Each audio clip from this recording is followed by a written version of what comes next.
Pai, Dora, moet die kakker vangie. Maar ja, ik ga nou een bottel koop. Oh, Dora, kijk hier, mijn maat vir my 'n nuwe paar Jordans gekoop. Dink julle Boots se Jordans is fake?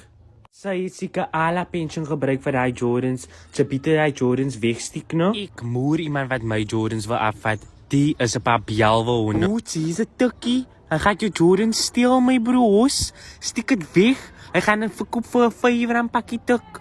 Kyk Isa, gee vir my jou bjalwe Jordans nou. Of ek gaan jou frik stiek. En sy Dora, hou jou bek. Kom Isa, ek tikkie al. Ek maak jou die geld.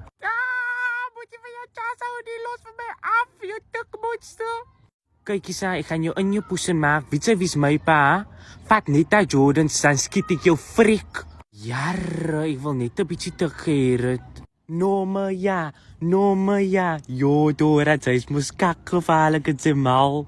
Boots, gaat sy nie saam met my die bottel koopie? Hoekom loop sy weg, ha? Nee, wag, kom jy saam met my broers gaan 'n bottel nou syp?